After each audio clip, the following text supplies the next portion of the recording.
I'm excited what we're gonna learn today. And every time I teach this, um, I just hope that at the end, everything that you do is just share with somebody else, right?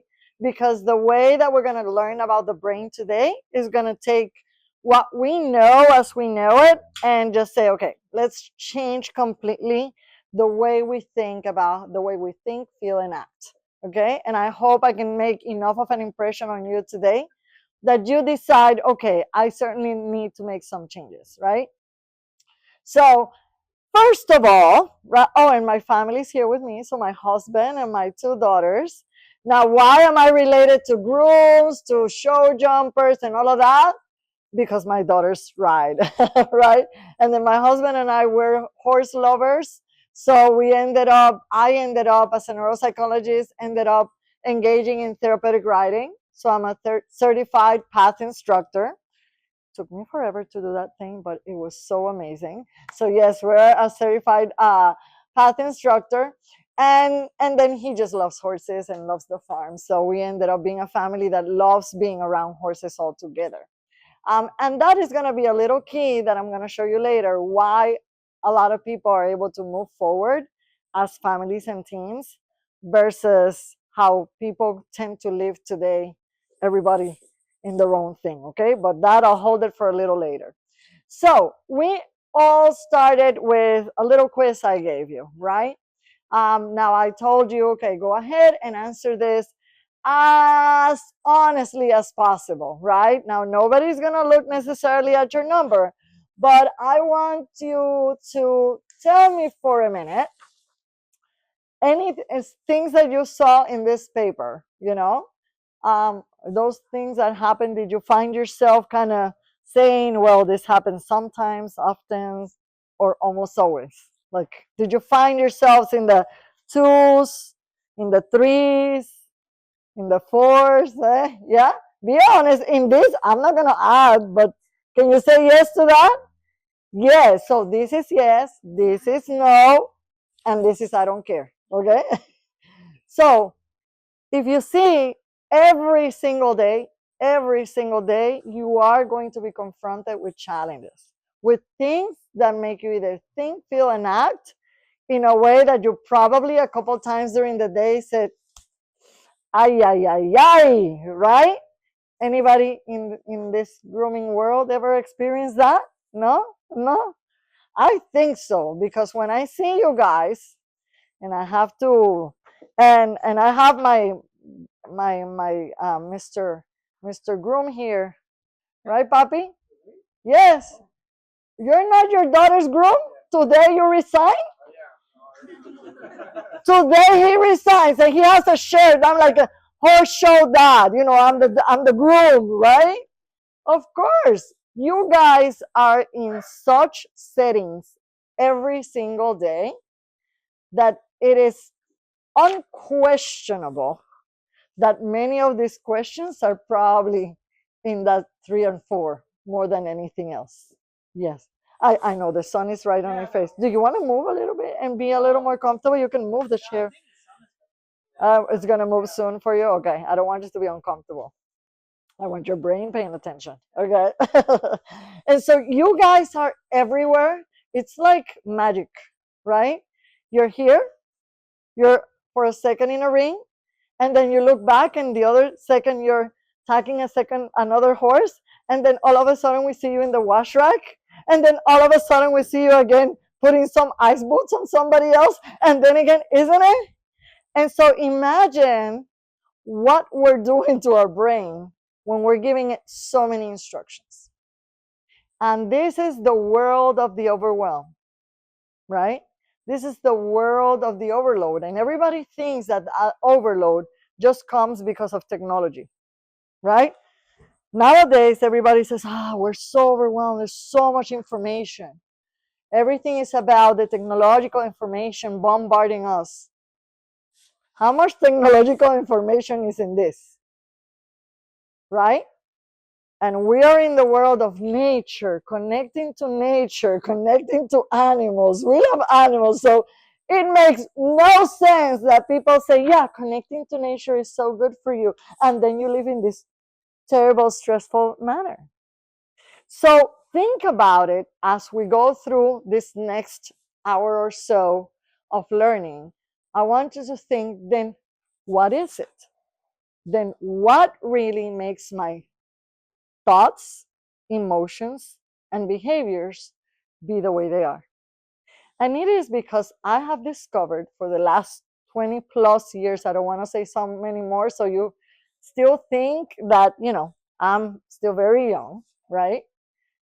Um, I have discovered that when you understand and learn about your brain, understanding these threes and these fours is going to become way easier, and we're going to turn them into maybe zeros, ones, or twos.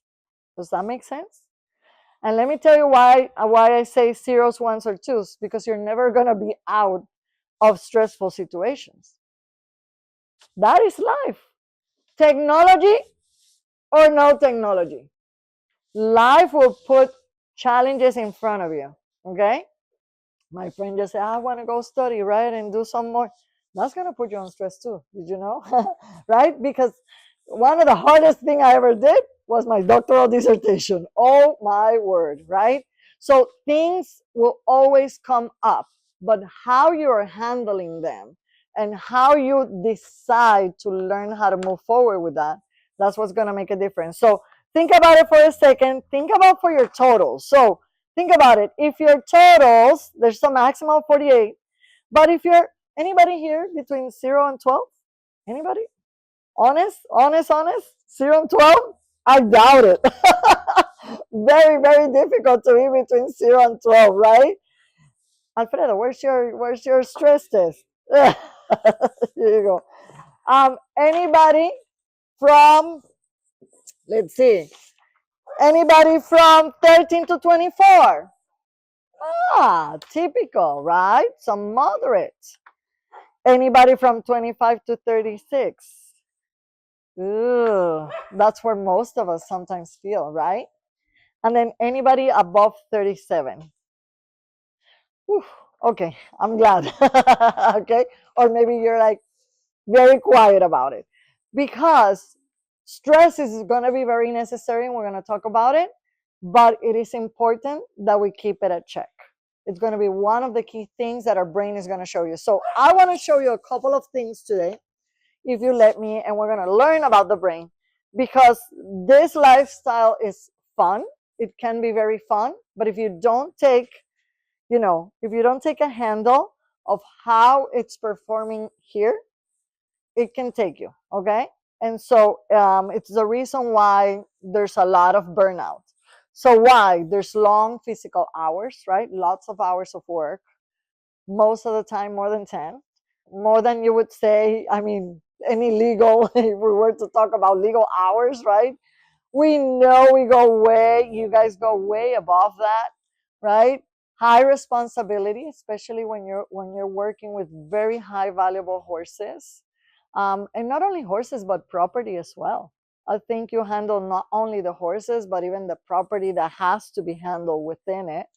The pressure during competitions, we want to make sure that these horses perform. And what happens when you've done your all to have this horse ready, and then comes the pressure of the rider also didn't do their part and something happens? What happens, right? Everything kind of falls apart too. So it's not just about your part but what everybody within the team is doing, and that's a very high level pressure. And then we've got what?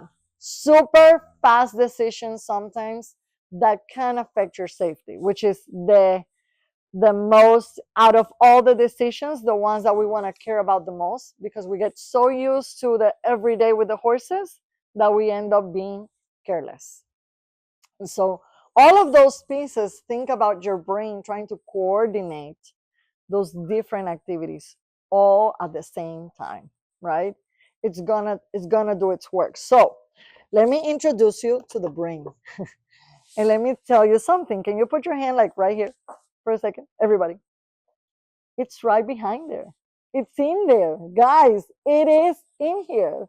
And your prefrontal cortex is the area of your brain that helps you make decisions. It helps with your character. It helps with your judgment. It helps with your even personality. It's within your frontal cortex. Now, it's interesting because everything that is called the cortex, which is the outside part of our brain. Now, do you see this is not a little cloud out there, some abstract thing? No. Thought, emotion, and behavior. Welcome. Thought, emotion, and behavior is housed and created within this system and this structure. When we start to understand that, we start to understand that we can make decisions about this system. Now, there's three parts to this that are really important. Number one is that all the pieces are there. Okay? So hopefully look to the side, look to the other. Come on. Hopefully you got all the pieces together. Tell them, I hope you got all the pieces together. I hope you got all your, come on, don't be afraid.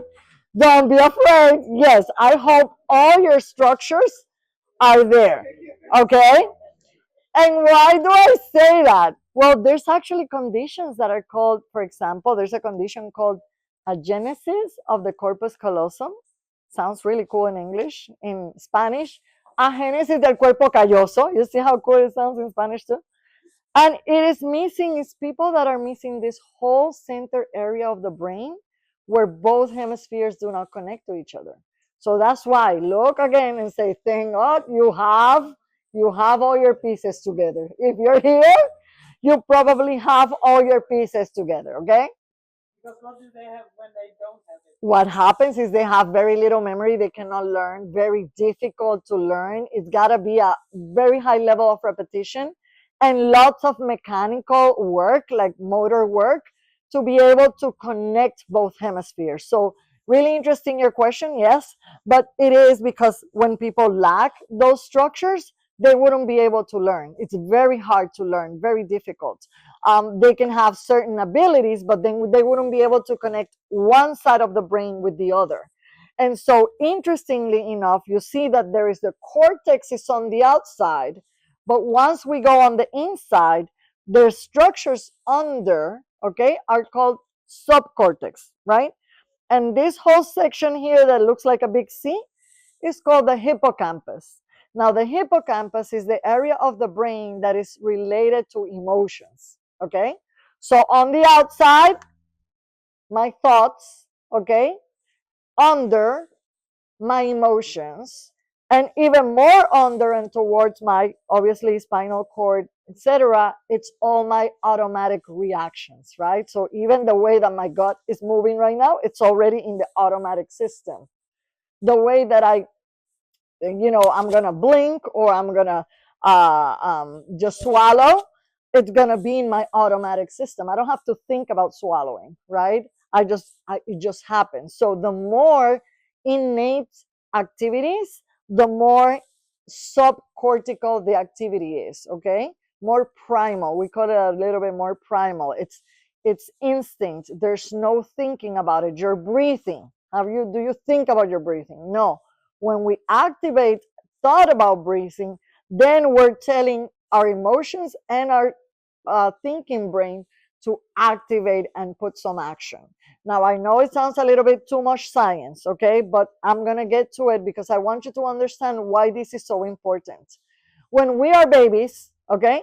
When we are babies, anybody here has had a baby, a nephew, a niece, a grandkid? Hopefully not too many young people here, but have you ever had a baby near you? How do they communicate? How do young babies communicate? Crying. Yes, by crying. And a mom or a grandma will identify even the cry. Okay? So language is on the cortex. There's no cortex yet very activated, really activated. It's only very primal abilities trying to develop. And so crying and emotion and hunger and sleepiness is under the cortex. These are not activities that are related to thinking. Okay?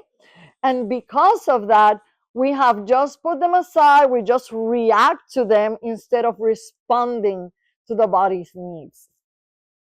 Now, when we learn to move all of that, once a little kid is standing up, then our cortex starts operating.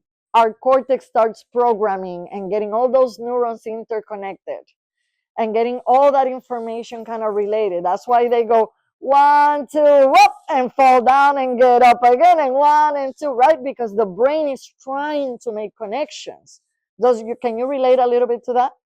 And I'm relating you guys to that because what does this have to do with horses and me? Because that is exactly how it works today on everything that you do. You've got to create a way to connect to the thinking part of your brain. Now, earlier today, you told me, I read something about journaling, right? Well, journaling is a motor activity, correct? Yes. To be able to journal properly, it's not about texting on an iPad. It has nothing to do with texting on an iPad. It has to do with connecting pieces of our brain that we already know. On the left side, what activities are on my left side? Language, okay? Language, formulas, order, alignment, okay? Everything that is structured and cololineal and scientific or mathematic, not symbol, but mathematic in terms of formula, is on our left side of our brain. On the right side of our brain is creativity, expansion, ideas, music, symbols. So the symbols for the math are on the right side, you see? When we start doing activities that interconnect both sides or that activate the brain, then we're able to activate cortex.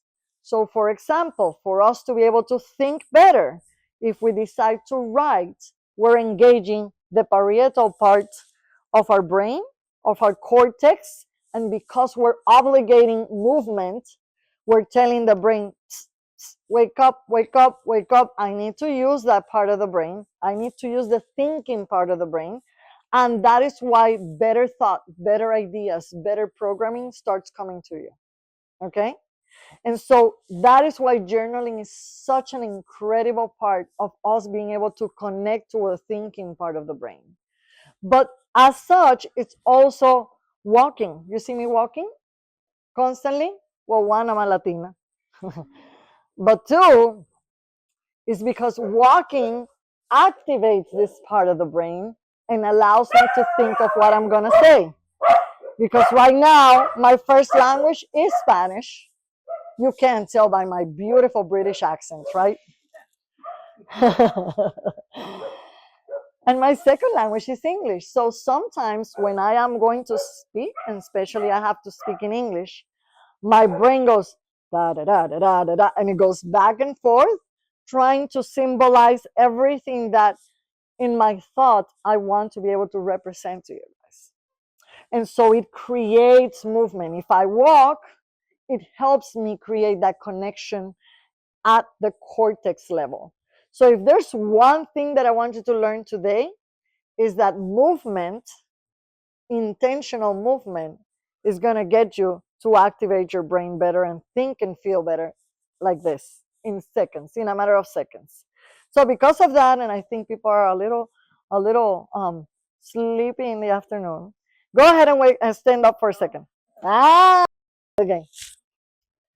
So some of the reasons why I explain this is because we don't make that connection between that subcortical system and our thinking process, right? And so to activate thought, to activate everybody, put everything in the chair, drop your things, come on, get comfy.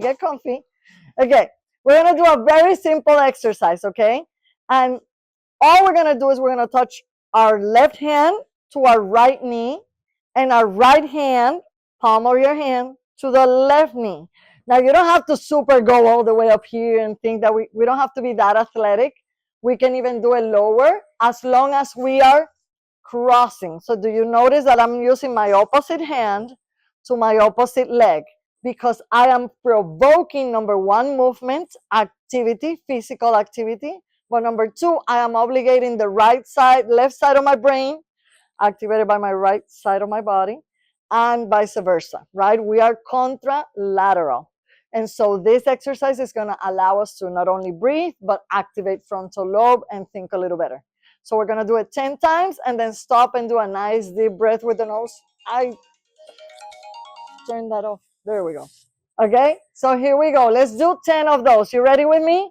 Here we go. Yeah, here we go. Here we go. And 10, 9, 8, contralateral. Yeah, 7, 6, balance. 5, contralateral. 4, 3, 2, 1. Stand for a second. Breathe through your nose. Just inflate your belly, not your chest. Exhale, smile. Force it, force it. Yes, force it out. I'll tell you why. Let's do one more. Let's do one more set, okay? Count down from 10 to 1. Got it? Here we go. And 10, 9, 8, 7, 6, 5, 4, 3, 2, 1. Belly breath, belly breath. And force it out. There you go. Very good. Who feels a little better? Yeah, working up. Okay, sit down. Now, why we do that? One is movement. It's going to activate parietal lobe. It's going to activate frontal lobe. It's going to cross our midpoint. Any exercise that crosses your midline is just forcing both sides of the hemisphere to connect, because they're in real life, they are not connected. They have this fissure in the center. And the only way they are connected, if you have all your parts, remember, is through the corpus callosum. That's what connects really both sides of the brain. And so unless you're doing activity, physical activity, that is helping the brain send information to both sides, you are not. And so I encourage you to always do things that are going to force that frontal lobe activity, okay? Now, there's a second thing I told you. You have your piece, right? You have all the pieces together, but there's two more. One is the chemistry in your brain now and your whole body. And if you understand that we are, it's a physical body that ails, everybody pays attention to, nowadays is everything about low carbs, no sugars. Everybody's taking care of their heart. Everybody's taking care of their lungs. Everybody's taking care of all these other systems, but nobody's thinking of the brain. And the brain is the one that produces the functions of everything else in your body.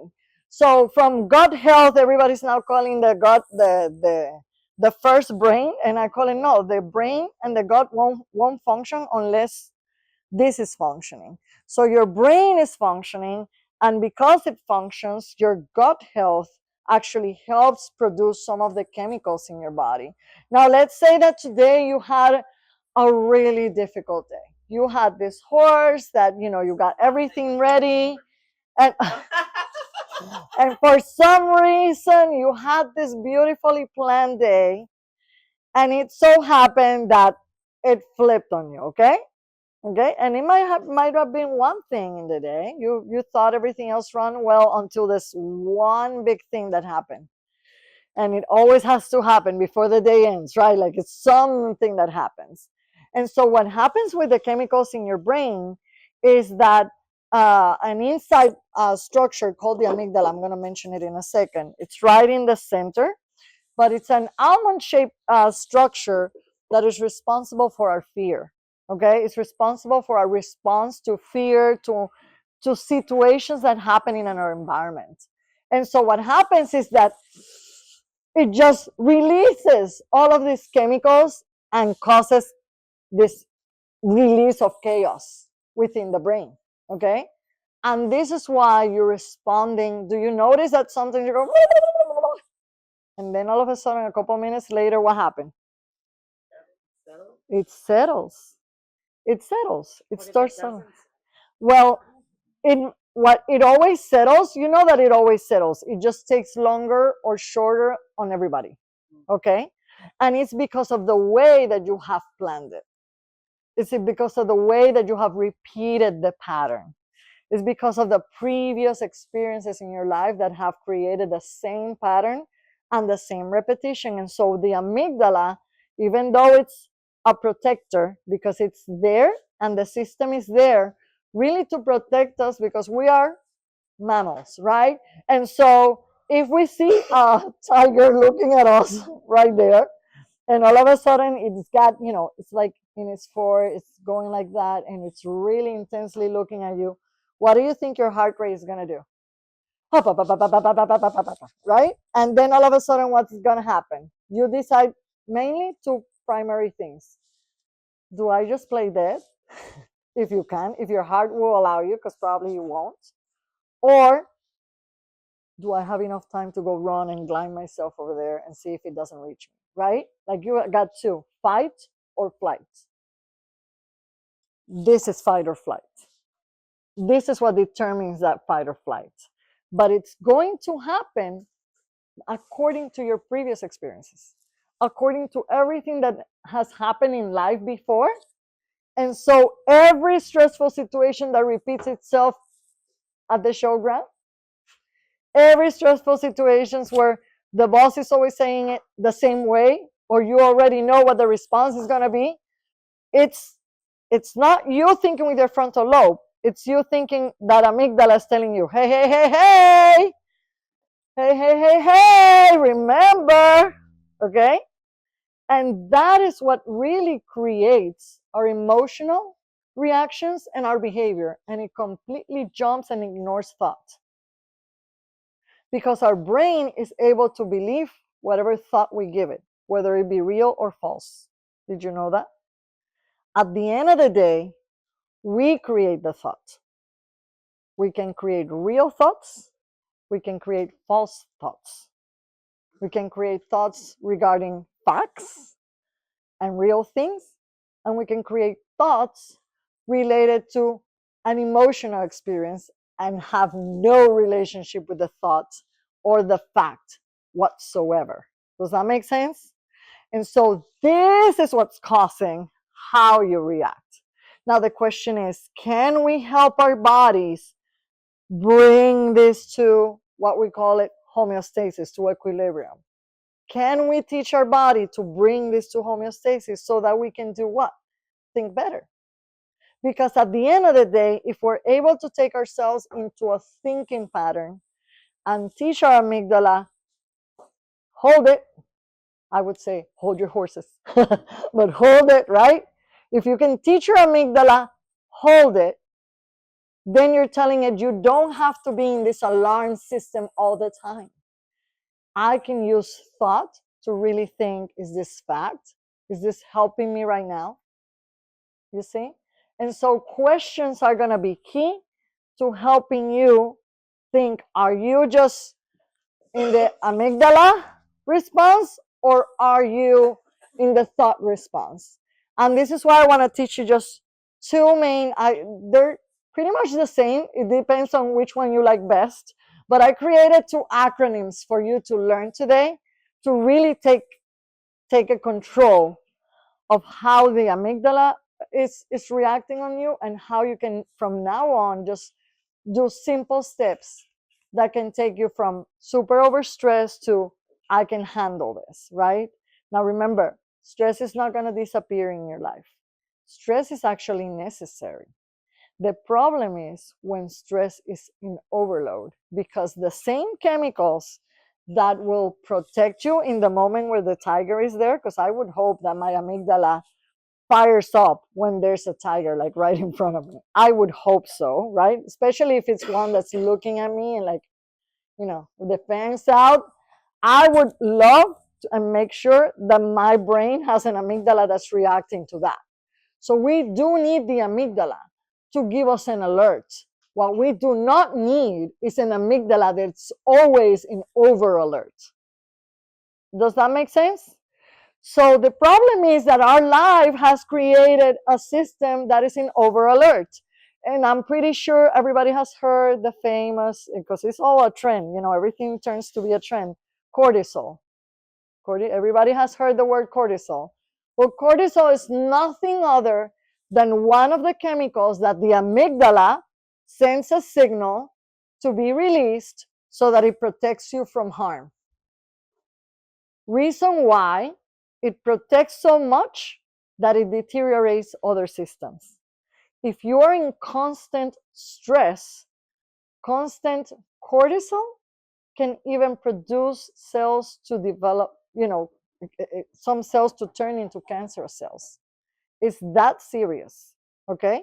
Do we need cortisol in our system? Yes, the amygdala produces it. It's there to help us, alert us, but it's not meant to be there to live with us from AM to PM 24/7, because what it causes, it protects our cells, and it actually traps fat cells and tells them, do not break. I don't know if I'm going to be starving in the next couple of days, so make sure you don't even break down the fat cells, okay? It doesn't even let you lose weight if you want to lose weight. That is how bad it is. It interrupts all of our system. It interrupts our inflammatory, I wanted to say, it causes our, Dios mío,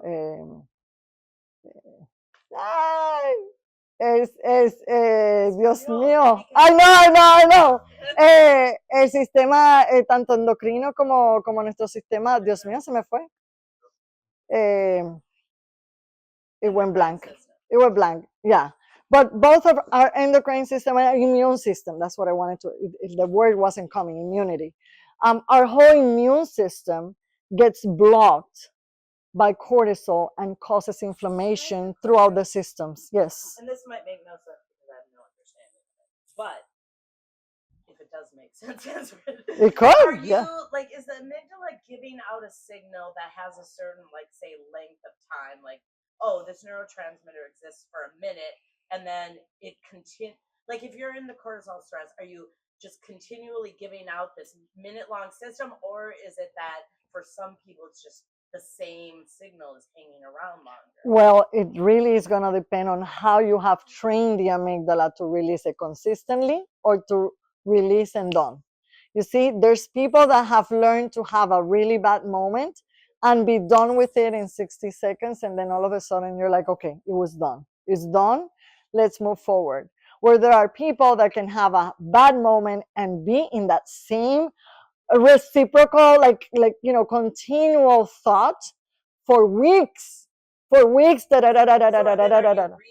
you are re-triggering, but it's because it's like a release and a train thought. You're not changing the thought, so the same thought is triggering again the amygdala the second time, and it keeps the amygdala in a loop. Because of course the amygdala is going to give you a reaction, but that reaction is going to come with a thought, right? So once it's released, now it just tells the cortex, whoa, you see, it was going to kill you.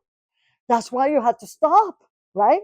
Whatever it is, it doesn't matter in life, right? You see, that thing was going to eat you up. And so it just releases the thought that's going to keep it in the loop. Whereas if we learn techniques to stop, okay, to stop the thought, we calm the amygdala. There's very simple strategies. We're going to see it now, and it seems too simple for you to understand that that's what really calms the amygdala down. And then you reframe the thought. Now, the reframing of the thought is what takes a little bit of discipline from us, because until you ask the questions, you won't reframe the thought. You see, you got to ask yourselves the right question. Is this really fact? Or is this really, I'm letting this affect me and not be able to get the result I want? You see, you got to ask yourselves the right questions, not the ones, you see that this is why this happens to me always. You see, it's very different thought. And I'm going to tell the amygdala, okay, just remember that the next time, versus creating a moment where my amygdala stops. And now I reframe the thought. And now I practice that new thought. You see, I put it into action. And this is why action is going to be so important. Does that make a little bit of sense? Yeah, so basically you're torturing your own self. Yes. The initial trigger is real. Yes. Well, The initial trigger can be real or can be trained because look at this. The amygdala learned from the first time that that was a tiger, the thing that I saw coming right behind Pauline right there. Okay? But what happens is that that was so, that was, she's like, but what happens is that the next time comes a little kitty, but it's the same color as that tiger. And my amygdala says, look at the tiger, okay? And my eyes are saying it's the same color. Oh my goodness, it's the same thing. It might not be the same size, but it's the same thing. It's the same. And it just recreates the thought again from something that was not even, right? And so our brain is created to make those assumptions until we stop it, until we take an action to revert it. Does that make sense? So in that sense, I haven't even looked at my I haven't even looked at this because we kept on talking. But understand that calmness is gonna be key to you addressing your thoughts in a different way and being able to lower cortisol, lower stress, lower anxiety. Okay? Now, let me tell you something. More than 50, there's plenty of studies that say that 50 to 60% of all emergency room visits are triggered by an emotional trigger, not a physical trigger. That's more than half of the visits to the hospital are triggered, its original trigger, it's not physical, it's emotional. And I had the chance to do an internship Puerto Rico. They were doing one of these studies related to this, and they set up, of course, all doctoral students. They set us up in the most difficult schedules and the most difficult scenarios, right? And so we had to interview every single patient that came to emergency room. Okay, and this was the idea, to get a mental health status and make sure what was going on behind that bellyache, behind that headache, behind that muscle ache, behind that muscle spasm, behind that sciatica, behind all of these different things that make you go, even people throwing up, even people feeling bad. Now, I'm not saying viruses are not real. Don't get me wrong. You can be under stress, your immune system be targeted by cortisol, so it's very low, and then you get all these viruses. You see how the original trigger had nothing to do with you being sick because there was a virus around, but more because your immune system was compromised because you had high stress. And so there is so much of that we can really control on our end. Okay? And it's the thing is, it's a choice, you see? And it's not solved by just taking a little pill. And that's unfortunately the society that we have now. Everybody wants just either a little injection or a pill to solve the way we think, feel, and act. And unfortunately, that's not the way it works. That's the hardest part that I can tell you today. The good part is that we can replan it, we can reprogram, and we can make changes.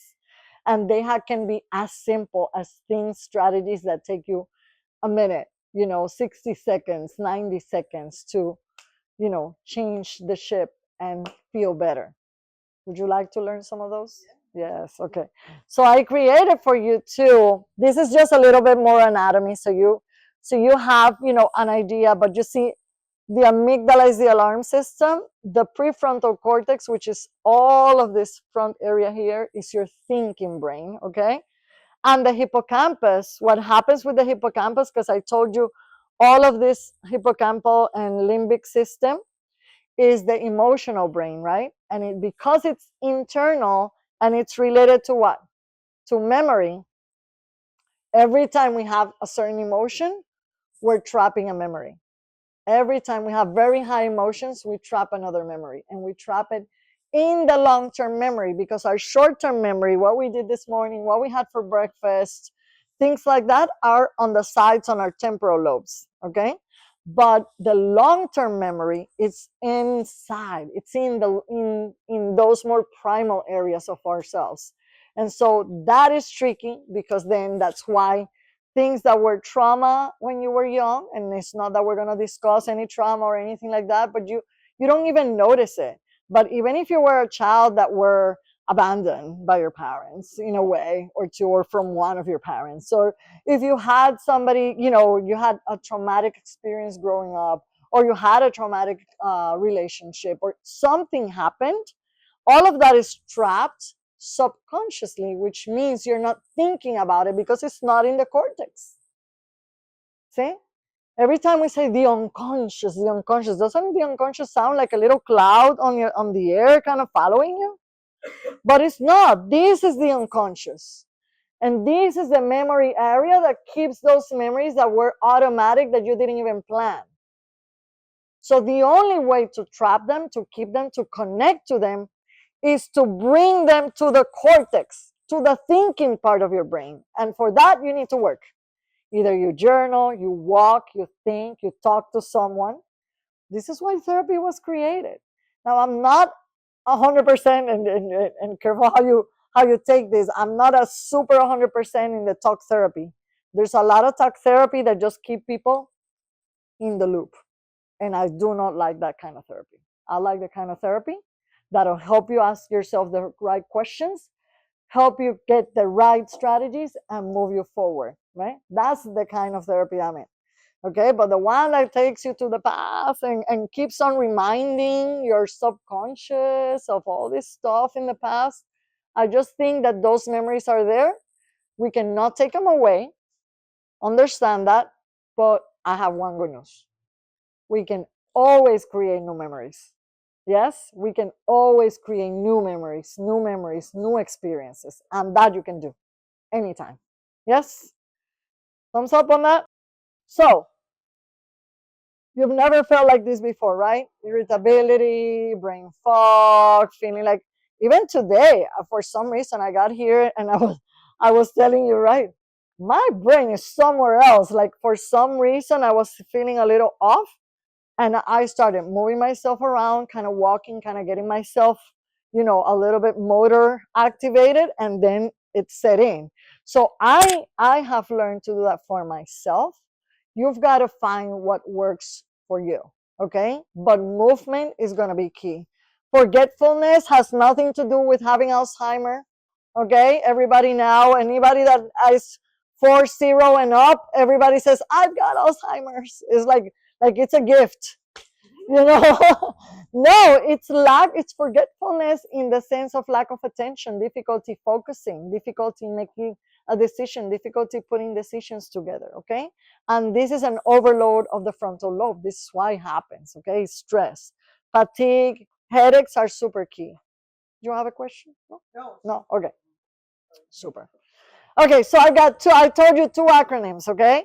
One, I made it like a little simpler, but they both do pretty much the same thing. I called one calm, the other one I called it brain, okay? But I think calm is kind of cool.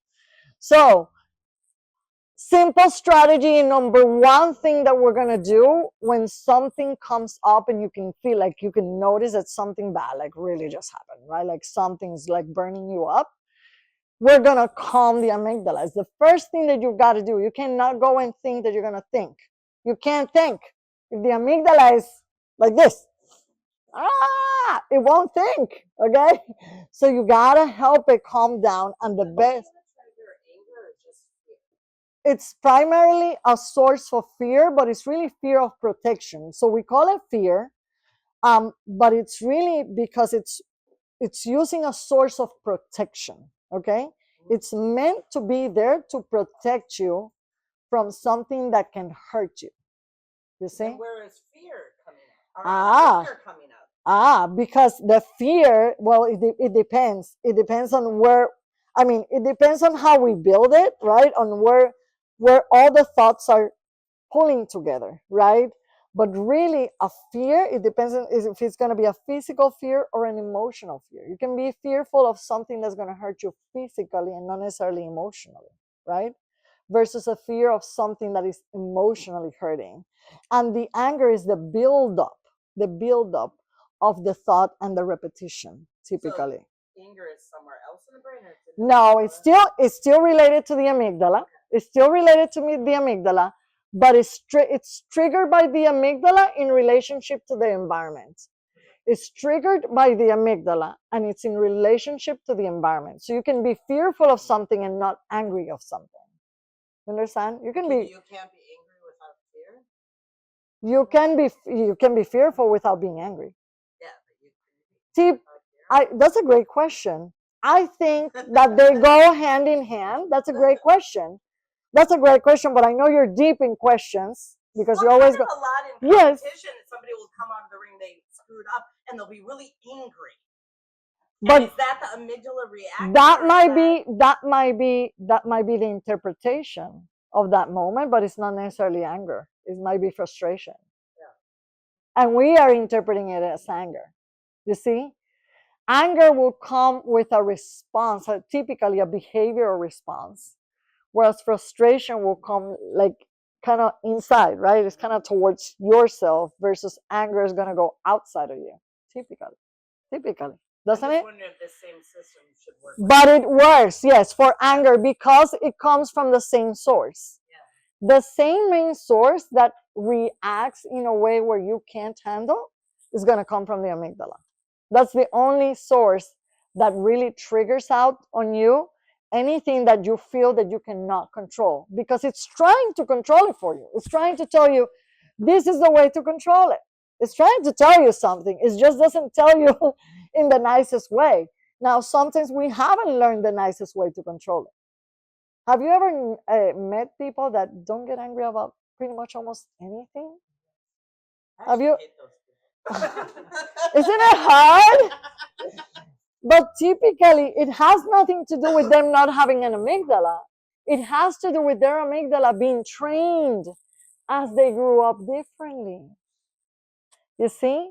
And it doesn't have to do with necessarily somebody having told them, oh, don't worry about things. It doesn't necessarily have to do with that, but it has to do with how they interpreted the whole environment around them. Does that make sense? And so as they came up, that's how it turned. So number one, it's going to be to calm the amygdala. There's a couple of things that we can do, but number one is going to be breathing. So again, stand up. Why do I stand you up? I want you moving. I want you getting your body conscious, okay? Now, there's several strategies for breathing. There's even whole courses on breathing. I don't know how they do that. My brain wouldn't be able to take it. But I use a very simple strategy that is inhale in 4 times, hold it 4 times, exhale in 7 times, okay? So kind of counting 7, okay? So we're gonna inhale through the nose. Now, if you inhale and your body goes like this, then you're really not breathing well, okay? We gotta breathe like babies. They push the diaphragm down naturally without nobody telling them, and they really kind of fill the belly and deflate the belly. Have you seen it? Hopefully you have seen a baby at some point in your life. And you have seen this, because I see faces like, babies, what are you talking about? Okay, so you can either put a hand on the belly, put a hand on the chest. It just helps create the level of consciousness of what you're doing, okay? So go ahead and inhale in 4 times, just inhale through the nose. 4, hold it. Now exhale. And make sure your belly is getting deflated as much as you can. And now as you inhale again, try not to go, because then you're telling the amygdala, I'm without air, okay? We're just telling the amygdala, quiet down. If the tiger would be right there behind Alfredo this time, and he's looking at me, and my amygdala would be going, to start, it's going to start pumping my blood, and it's going to start pumping my heart, right? So I want this to calm it down. So I want to do it as slow as I'm able, okay? To tell the amygdala, quiet down. So we're going to do it one more time. Here we go. Breathe with the belly. Remember the belly, breathe with the belly.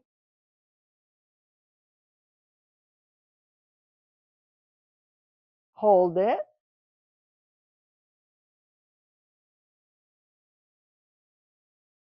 and now exhale.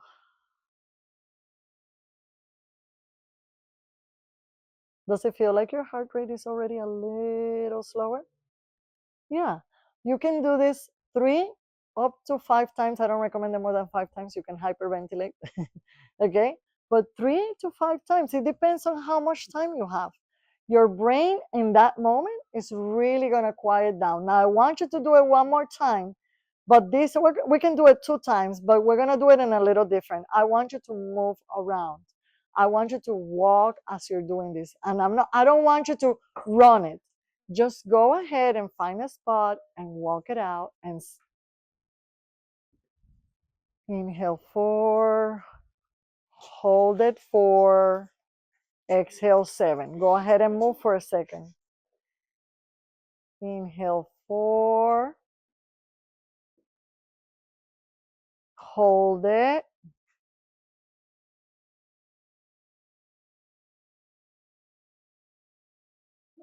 exhale 7. Softly.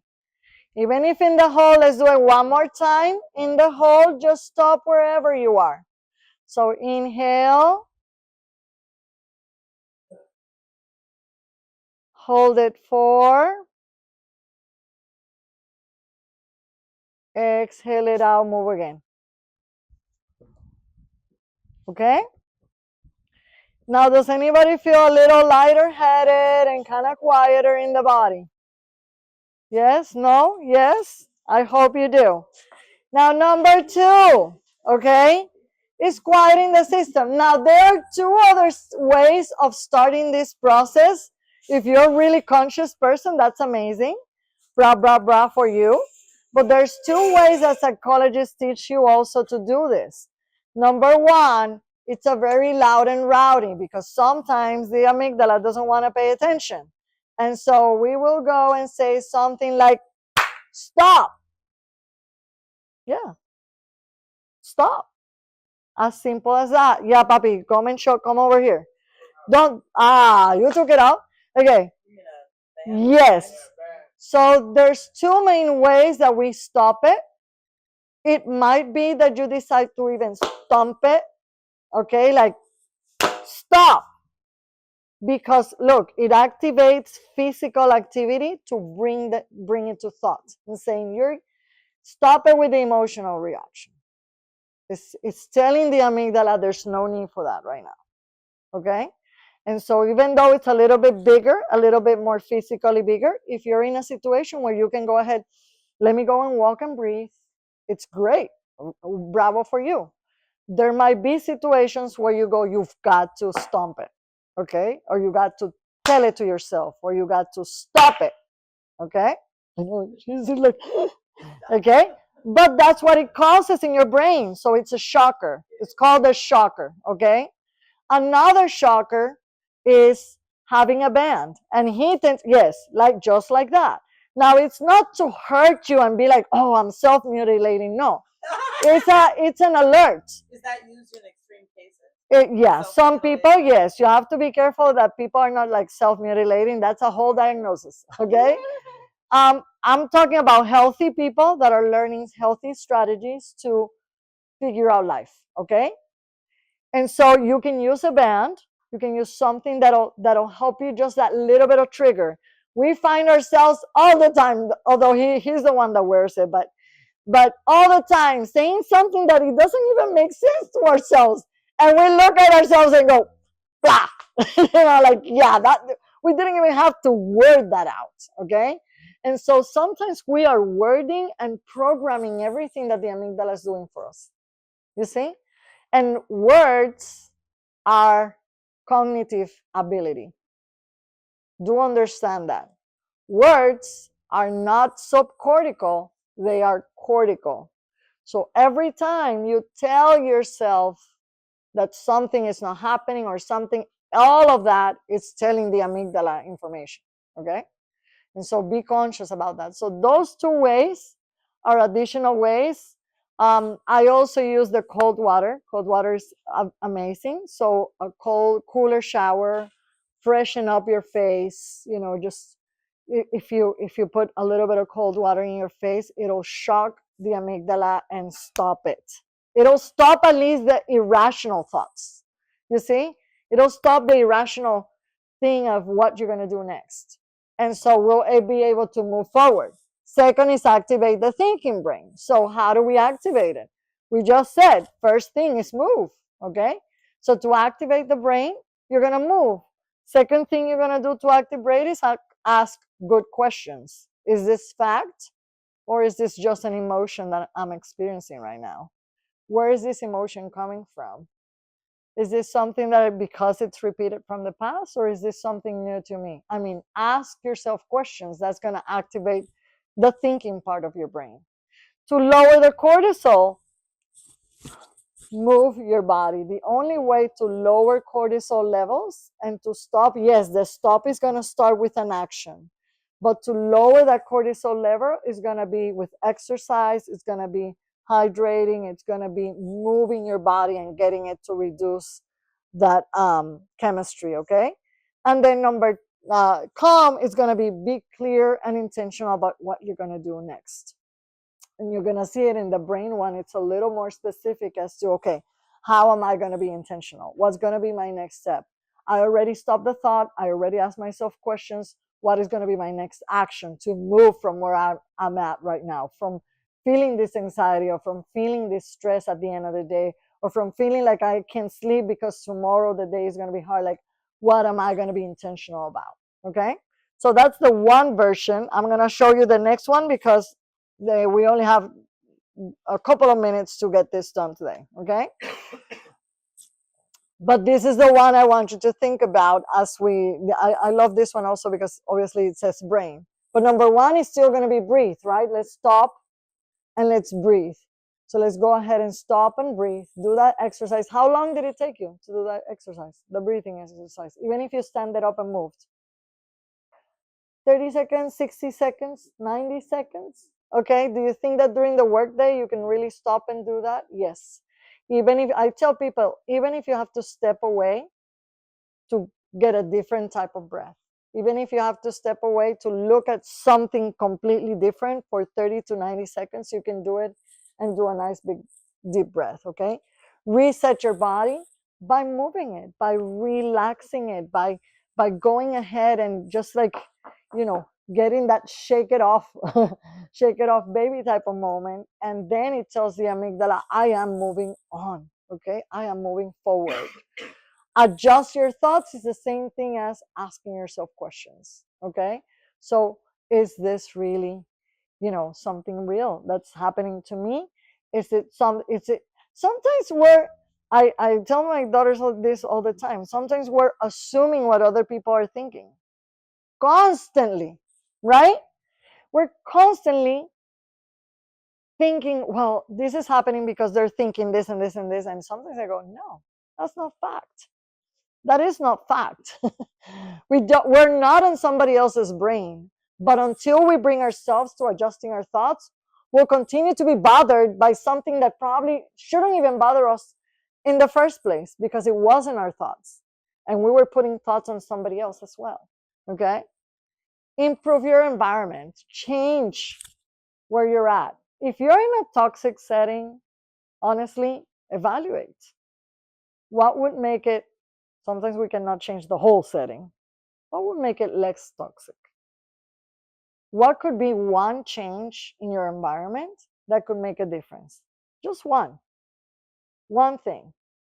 What could be one change in your daily routine? One that could make your routine tomorrow feel less stressful. Think about it. Just one act, one thing that you could incorporate tomorrow in your same routine, but one thing you could incorporate tomorrow to make your day different tomorrow. Just one. It's not about, oh, now I have to change my whole agenda, my whole lifestyle, everything. Sometimes it takes very little pieces, okay? Notice beauty. Notice beauty. I was actually I'm looking. actually trying to do this more. Yes. And let me tell you, when you come here, and sometimes this is a beautiful place. There's so many flowers. There's so much to look at, right? So many beauty. If you come often, you know what? You're gonna forget to look at the beauty of it. Yeah, we do. You forget. You forget. But stand for a second and look at the beauty. Like there's so many pieces I would love to take home with me, right? But we lose the consciousness of it because we stop. We don't stop to adjust our thoughts. We don't stop to think of the little things that can make a difference. Okay? And it can. Okay? And very important, notice your limits. Because sometimes sometimes we have to put up with things in our daily lives, but you have to also be clear where your no's are your no's and where your yeses are your yeses. And it's a hard thing to do. Is it? The yes and the no's? And the standing your ground and saying no. I'm very hard to say no. Very hard to say no on something. And I've had to learn. Especially with clients, it's very hard to say no. But it's hard to say no. And sometimes you need to understand where your limits are, right? And is that limit something that's refraining you from, or restraining you from moving forward where you want in life? Or is it fear? Or is it really that this is my limit and this is what I'm comfortable with? The only way that happens is if you ask yourself that, because we don't stop to listen to that. And so I want to show you one last thing, because it's the way that I see thoughts. Okay? Me ayuda, Vicky? Yeah? Yeah, Vicky has done this with me before. I'm a scientist, so I love to show stuff, right? I used to be a lab geek. And so right here, we have coach, if okay? Yeah, hold it up from the bottom, okay? No, coach, chef. I was gonna say chef. Don't worry, I'm not making rice. But here, this represents your brain, right? This represents our structures that hopefully you have all your pieces together. You've discovered that today, right? And the water represents really all the liquids, right? We are made pretty much 70% of our structures, and our cells have lots of water. So that's what you've got right there. So represent the rice as your cortex and your brain, and the water is all the liquids in our system. Now, what happens in our system when we start building stress, and stress will come from all the sources. Kind of name me some sources of stress, guys. Come on, your stressors. Your staff, okay? So what about staff and boss? Okay. Okay, what else?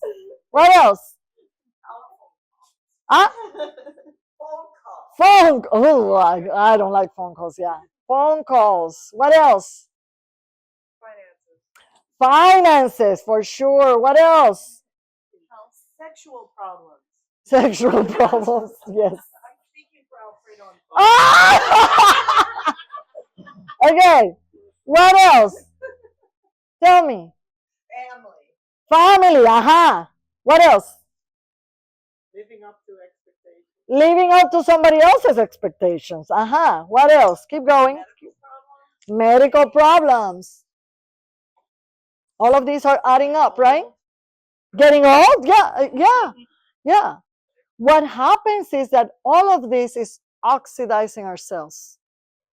And oxidizing just means they are not, right? They're not living to their potential. They're being trapped by stress, by cortisol, by lack of immunity, because now we're weaker in immunity because our system cannot tolerate it. And so our cells end up being completely trampled by this. It's the same thing as thought, negative thoughts. The people that surround you. You are the 5 people that surround you. So think about who you're surrounded by. This is what your thoughts and your brain starts looking like. Okay? Bad habits, bad eating habits. I don't hydrate. I don't eat well. I don't sleep. I don't do things that are common. Are those common sense? Have you heard them enough? Do I have to come and teach you that you have to eat well, hydrate, and sleep? No, right? But this is what it does when you don't do it. Okay? Now, when you learn that you can change those things, right? When you learn today, you're taking a little bit of, yeah, right? You're taking a little bit of knowledge today home. You're taking a little bit of a different perspective home today. It's not going to change it all, but it's going to be a one step today, right? So that, okay, we came to eye candy today and took an hour and a half of my time to go kind of expose myself to this topic. What else? I'm starting to drink a little bit more water. Worked out my sex problems. I worked out my sex problems. What else? Got a different employer. Oh, got a different employer. Yes. No staff. Okay, no clients. Right? Yeah. I looked for somebody to help me with my finances or a different perspective on my finances. Yeah. What starts to happen, are you noticing? Who's noticing? It starts to change. But it's going to be your action that's going to start to change it. Whatever you have programmed in that system already is there. You programmed it with whatever you have done in the past. Okay? The good thing is that you can take a number of actions. And it can be that one action that I told you to do tomorrow, something that you can identify that's different. That one thing that can start making a difference. And look at what happens. But nothing has changed that much. No. But look at what starts to happen in your life. Look at how your thoughts start to reconnect. Look at how the anxiety starts to get reduced because now you manage it in a different way. Because now you stop and maybe go wash your face in a moment and take a breath and kind of calm yourself down before making a decision and telling your boss that this doesn't work, right? Or vice versa. I've seen a lot of good grooms pass by because of a very bad emotional management moment and not because of a thoughtful moment. I've seen a lot of bosses lose really great people because of an emotional moment and not a thought provoked decision. And so, my question to you today is what kind of brain do you want to have? The one that you can change. It's not going to be dependent on your employer. It's not going to be dependent on your dog or your cat. It's going to be dependent on the decisions, the small decisions that you make today and that you start making as of today. An emotion can be changed in a second because of the decisions that you make. You can decide not to feel the way that you feel about something. And this is the way it starts. And I hope that today, I'm going to open it to questions, but I hope that today has just provoked or sparked for you a new way to see how you think, feel, and act on a daily basis. And that you're able to start incorporating simple things in your life. As simple as breathing, as simple as drinking a little more water, as simple as a little better nutrition, more protein, more things that your brain can use. Those are common sense. They are out there. It's a fashion now. Everybody wants, to have healthy bodies. It applies to your brain too. But it is you the one that's going to make a decision. Does that make sense? So thank you all. I'll open it up to questions and hope that this makes a change in your life. Okay? Any questions? Yes. No, wait. Oh, Mike. Okay, I've never used one of these. What do you recommend for people that feel like they have high cortisol, but they move all day? Like, is there kind of any other ways to lower that? Because I mean, like, as a groom, we're like, 20, 30,000 steps average a day, and we are like literally moving all day. Is it because it's not like intentional movement. Correct. Yeah, that So makes sense. the cortisol levels, yes, can accumulate no matter if you are, and that's a very, very, very good question. The reason is because it's not an intentional movement. Okay. When you do the same movements again and again and again, especially at work, you say, but I'm moving and I'm exercising all day at work, because it's really not exercising. And so that is why cortisol doesn't get reduced. So my key, I love it because you've given me an opening to how I teach it. I do not tell people to go to the gym for an hour. Okay, that he knows, do not like the gym. However, my brain understands what is needed. So 10 minutes of intensive workout is going to be better to lower your cortisol than an hour of stressful trying to figure out an hour of gym time. Okay. So if you have to even start with a 10-minute workout, and I just say, I said to people, 5 exercises, 1 minute each, and then repeat it. Okay. You're done. But you were intentional about that, the purpose of that exercise. And the other one that I really love, and we have one of these at home, is the trampoline. So we have one of the smaller trampoline, and 3 minutes. Someone needs to use it.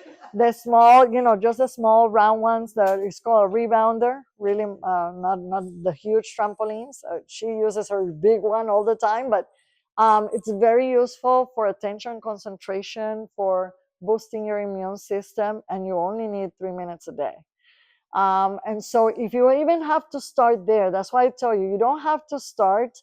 Typically, everybody says, okay, scratch everything, go to the kitchen and eliminate everything from the pantry. I think your brain is not going to take that for too long because you've never done it before. I prefer to teach in small increments, and I prefer to get your body used to small increments of things that will lower your cortisol, so that your brain goes, oh, that wasn't hard to do, so I can do a little more. And it'll get used to doing a little more just because you have tricked it in a way to say yes to a little bit more of that, rather than, oh, that was an hour, I'm not going to do that again, right? Even therapy, an hour of therapy, woof, that's that's too much. Yes, I don't like it. No, no, is that you're dragging your brain. Your brain really needs, your brain loves next steps. Your brain loves action, activity, and what is next. When you drag a story for so long, it's gonna stay in that story for that long. You see, that's why Netflix works so well. Yes, yeah. I guess there's a few people in this corner probably that binge Netflix sometimes. Yes, we all have done it, right? Why? Because your brain always wants that hold on, oh, how the story ends. And so because it wants that, we can really drag our stories of our lives like that always. That is why we drag the drama in the barns. There's no drama in the barns, right? No, show jumping drama. No, show jumping drama between clients, the border, the this, the that. Of course. And our brain is going to continue to look for the ends of the story and the end. But there's no end, because there's going to be the next story and the next story. And so when you cut it and when you tell it stop, you see, when you give it just this is what it is, this is what solves it, this is a simple solution, then it's able to reproduce that quicker, instead of giving the eternal thought of staying in the long story. Now, for certain things in life, we will stay with the long story, right? It's fine, it's our journey. But let's make sure that it's not the drama that's bringing our cortisol up every single day, and it's keeping us in a lifestyle that is just going to get us sick. Yeah? Does that make sense? Questions, maybe comments? What do you take? Give me one quick. What do you take from today? What do you take home from today? One thing that you take home from today. Take the time for breathing. Take the time to breathe. Love it. Who else? What else? What do you take today? If you don't change the thought, then you don't change the action. Correct. If you don't change the thought, there's not going to be a change in the reaction in the future. So you gotta, the more you change it. And it's funny when you learn to do it in the simplest things, like things at home, in, that doesn't make like sense, right, to you, then you're going to start applying it in the bigger things in life. So even in habits at home, start applying little things, little things at home, and then it'll transmute itself into everyday more serious experiences in life. What else? Who else? What do you take home? I like to do is beauty is one thing, but I always like to look for joy, because joy can be a bird in a Yes, tree, yes. smile on a child's And face. It could be your and those moments, listen, we work with one of the most amazing animals in the planet. of course. We have a resource to the touch of our hands every single day to calm our amygdala down, to make it feel better. How many times do you use it during the day? We don't, because we've used it as a tool now instead of that resource that it probably once draw you to working with horses. And so take a moment to have a calm moment with whichever horse you prefer. And take a second, take a minute, 90 seconds, 2 minutes. While you might be grooming, be more intentional with one grooming tomorrow, that you're really intentional through it. Your horse will thank you for it, and you will feel way better. Your cortisol levels are going to come down, because cortisol does come down with the breath, with exercise, with good nutrition, with all the pieces that come together. It's not just exercise Also that's going to with lower. touch. Huh? Oh, no, also with Yes. Oh my goodness, touch. When I teach, we do therapeutic riding at our place. Or when we groom, when I teach the kids and the participants to groom, I have them use the other hand to touch, completely touch, and just keep one hand touching and the other hand grooming. And that just that sense of touch and the breath of the horse, which is way slower and different than ours, makes a completely difference in your central nervous system. And so you have the resource in your hands every single day. Use it, right? Anybody else? What else do you take home before we're done? I feel like, I don't know if it's the same for everybody, but probably because we're horse people here, is like maybe our limits are different, or we have more sensitivity. It's kind of what draws us to animals. Yes. I think for myself personally, it's been a long journey of like accepting that I don't have the extreme limits maybe of other people that aren't more sensitive. And like, so with the N, like accepting that about half the time I have to treat myself like a small infant to just no, but it's true. Like for me, I don't know if you guys are. I feel like horse people though tend to be highly sensitive, and it's like for me, it's been why am I not? Why am I more sensitive than that person? Why am I not as resilient? Like it's just been dumping shit on myself, and it's taken a long time to just be like. And once I can notice this, and that maybe I'm not the same, I actually can build much greater capacity. Yeah. Because I'm actually like acknowledging. I don't know. Now I'm probably just making myself sound stupid. No, maybe I other think people relate. I think that every one of us have a completely different journey, horses or not, but obviously horse people that are horse related, right, and horse uh, and are in constant contact with horses. Yes, we are more sensitive, but at the same time, the business part of it is very rough business. So you have to think about the two pieces.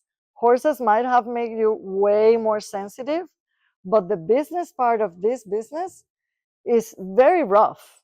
It's no sensitive at all.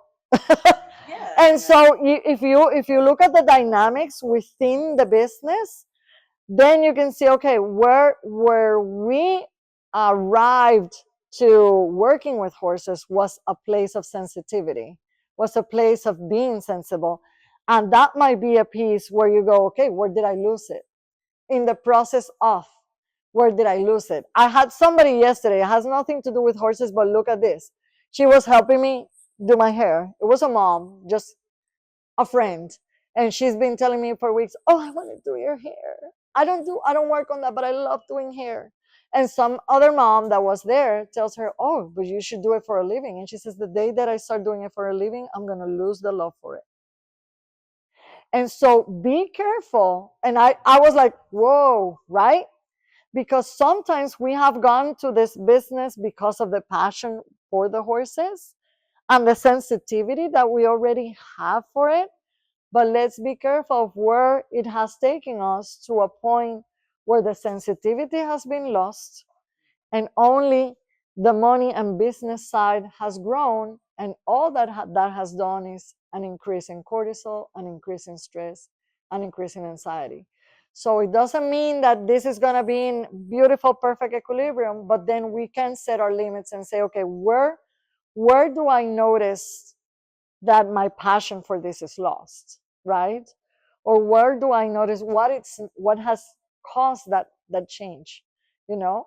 And if it's got to be an employer change, might be. If it's got to be an employee change, it might be. If it's got to be a change in the direction of where your business or the way that your business is set up, it could be. Or just valuing that. Or just valuing, or just being able to look at the beautiful pieces of it.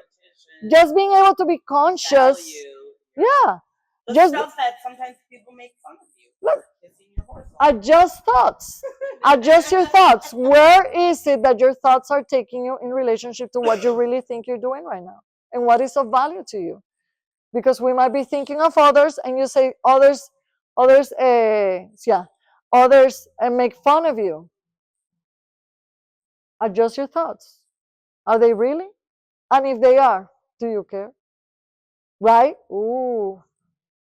You see? Adjust your thoughts. Yes. So, Uh, Thank you. I'm ultra sensitive, and I think it's my superpower, but I didn't realize it was my superpower until I garnered some tools to manage it. So, yes, I think especially as horse people, we have limits that other people can't imagine, because especially, when the horses are the most important thing and they're more so demanding, we work hours that other people couldn't understand or accept or Most people don't imagine. understand. But we can do it because it's the right thing and the horses need us. But the thing is keeping our center all the time, right? So then because it's not what's happening. I mean, the limits, it's sort of subjective, right? So we can have really broad What limits. is a limit for you is not a limit for her or for him. Yeah. You know what you need to understand, what your body is okay with, what you are emotionally okay with, what you're physical okay with.